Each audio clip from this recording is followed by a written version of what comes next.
Paz, Senhor Jesus, hoje vamos falar sobre o perdão de Deus. E vamos usar o Salmos 85:2, que diz o seguinte: Perdoaste todos os pecados do teu povo, e não olhaste para as suas maldades. É interessante porque quando nós lemos perdoaste todos, está dizendo todos os pecados, não há um pecado sequer que tu não perdoaste, Deus. E quando eu entendo que o Senhor me perdoa, perdoou todos os meus pecados, eu paro para olhar e digo: Senhor, muito obrigado. E é o momento que eu dobro meu joelho, porque quando Deus só vai nos perdoar quando nós pedimos perdão a Ele. Você é como, por exemplo, quando você é pequeno, às vezes vou dizer porque eu já passei por isso, às vezes a gente é pequeno, a gente quer algo, só que a gente não diz para os nossos pais, a gente fica calado só esperando que eles adivinhem o que a gente quer. Deus é diferente dos nossos pais. Realmente, Deus sabe ler nossos pensamentos. Deus sabe o que estamos pensando. Mas é como está escrito na Bíblia: o Pai de vocês sabe o que vocês querem antes mesmo de vocês pedirem. Mas Ele quer ouvir da sua boca o que você tem a dizer. Às vezes nós pegamos, dobramos os nossos joelhos e dizemos: Deus me perdoa por aquele meu pecado. E vamos embora. Em vez de dizer: Deus, olha, me perdoa porque eu fiz isso e aquilo, eu infringi teu mandamento, eu quebrei uma regra, Pai, perdão. Em vez de nós realmente nos humilharmos perante Ele, dizermos e confessarmos realmente os nossos pecados, nós dizemos: Deus, olha, aquele pecado que eu cometi, me perdoa. Às vezes a gente acha que Deus é como uma empresa fast food. A gente pede e já recebe na hora. Só que Deus, quando vai nos remir do pecado, Ele nos dá um processo para aprendermos ao longo desse processo que não devemos pecar mais. E aprender ao longo desse processo como evitar fazer esse mesmo erro. E quando eu vejo aqui, ó, os pecados do teu povo, e não olhaste para as suas maldades. É interessante porque hoje em dia, a gente, quando vê uma notícia boa de alguém fazendo uma doação, alguém fazendo um ato bom, nós lemos e dizemos: Ó, como essa pessoa é boa. Uau, como essa pessoa é abençoada, realmente. Mas se nós parássemos para analisar, já pensou que a gente também tope nossa mente de muita coisa ruim? Jornais é um exemplo disso. Jornal, você sabendo fazer o bom uso do que assistir no jornal, isso é maravilhoso. Por exemplo, quando você assiste as coisas certas, você sabe a hora certa, sabe o que ver no jornal certo e na hora certa. Nossa vida pode ser abençoada, nós só vamos adquirir conhecimento. Como por exemplo, já vi muitas pesquisas, muitos artigos em jornais que passam muitas notícias ruins, mas é aquele nosso filtro. E sabe, quando eu olho para Deus, eu vejo esse filtro em Deus. Deus olha, vê o povo pecando e diz: Não, tá certo, vocês estão pecando, mas existe um aí no meio que não está pecando e não vou olhar para a maldade de vocês, como ele fez com Noé. Noé ele olhou para a maldade do povo, não é porque Deus é duas caras que em Salmos diz que ele não olha e em Noé ele olhou, não.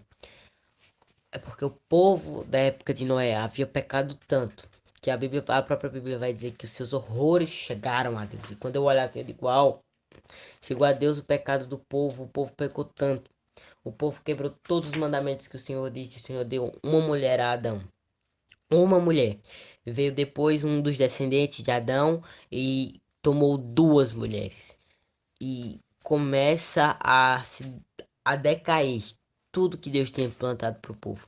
Por exemplo, o primeiro assassinato foi entre irmãos. O primeiro assassinato não foi entre amigos, não foi entre desconhecidos, não foi entre tribos rivais.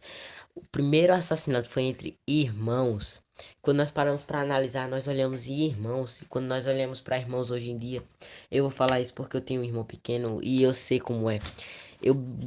Eu brigo muito com ele, mas ao mesmo tempo que eu brigo muito com ele, às vezes por coisa besta, eu gosto muito de estar perto do meu irmão. Não tem coisa melhor do que ficar brincando com meu irmão. Sabe, eu amo brincar com ele. Por mais que às vezes nós tenhamos nossas desavenças, nós às vezes não nos batemos, como dizem. Mas às vezes nós olhamos, brincamos e entramos naquela brincadeira, a gente fica brincando. E aí é o X da questão. Não é olharmos para o pecado e viver nele. É entendermos que por mais que pecamos, temos que fugir de toda a maldade que existe no mundo. Nós temos que ver o pecado, mas olhar para o pecado e dizer: Eu não quero. Fazer como José no Egito. A mulher de Potifar puxou José, mas José preferiu correr do pecado do que trair o seu próprio Deus. E eu vejo em José uma atitude que todos devemos ter. Quando o pecado vier bater na nossa porta, nós devemos correr correr, correr e pedir ajuda a Deus, não olhar para trás como a mulher de Ló fez e virou uma estátua de sal.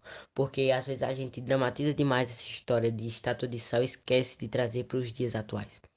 Se eu viver olhando para o meu passado, se eu viver olhando, dizendo, vamos supor, eita, Deus já fez isso e isso na minha vida, e não tentar criar novas experiências com Deus, eu vou viver uma vida estátua de sal. Como assim? Quando eu olho e vamos supor, há 2 anos, 3 anos, eu tô dando um exemplo, só Deus fez algo na minha vida e eu agradeço muito a Deus, só que se eu só focar naquilo e não tentar ter novas experiências com Deus, se eu tentar ficar focado só naquilo, eu seria uma estátua de sal, eu não terei um futuro com Deus. Porque ao mesmo tempo que Deus faz coisas na nossa vida, Ele traz à nossa mente, como o próprio profeta disse, traga à memória aquilo, vou trazer à memória aquilo que me traz esperança. E quando eu entendo aquilo que me traz esperança é algo que um dia me ergueu, algo que um dia foi bom e eu tenho que buscar aquilo novamente. Só que muitas vezes nós passamos pelo estado estátua de sal, que é olhar para o nosso passado e ao invés de tentar novas experiências melhores do que a do passado, focamos no passado e não queremos viver o presente. E esse efeito estátua de sal anula toda a nossa vida, faz com que fiquemos distantes de Deus, longe de Deus. E quando nós entendemos que não devemos ser estátua de sal, nós entendemos que devemos ter novas experiências com Deus, nós vamos entender também que muitas pessoas vão olhar para nós e vão tirar exemplos, vão tirar testemunhos.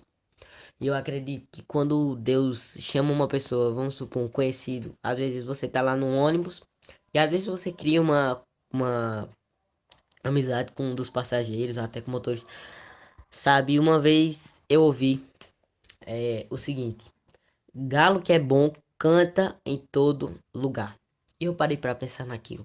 E trazendo para os exemplos cristãos, é por exemplo o seguinte: às vezes eu crio uma amizade no ônibus e galo que é bom, né? Nesse caso é dizer, ó, às vezes a pessoa que tá do meu lado não conhece a Cristo, eu tô ali, já criei uma amizade com ela, ela já me deu liberdade para falar do que eu quiser, porque eu não vou falar de Cristo? E é aí que eu paro e eu olho e digo, caramba, nós às vezes podemos tanto ajudar outra pessoa, mas é não ficarmos no estado de sal. E quando eu olho e Deus diz, olha, perdoaste todos, não foi só um ou só outro, foram todos os pecados do teu povo, não olhaste para as suas maldades, sabe? Às vezes nós só erramos quando olhamos para o lugar errado. Como por exemplo Asaf. Asaf estava lá no templo, só que quando ele vira para olhar para a vida do ímpio, e ele diz, olha, o ímpio é violento, faz tudo que é errado, mas tem saúde, tem tudo. Ele olhou para o lugar errado. Só que o Salmo vai dizer o seguinte também: quando eu entrei, Senhor, nos teus átrios, eu percebi como são infelizes aqueles que não te servem. E quando eu entendo que são infelizes todos aqueles que não servem a Cristo, quando eu entendo isso, eu entendo que eu sou a pessoa mais feliz do mundo. Nós temos que entender para onde estamos olhando, fazer diferente de Eva. Eva só pecou porque olhou e deu ouvidos à serpente.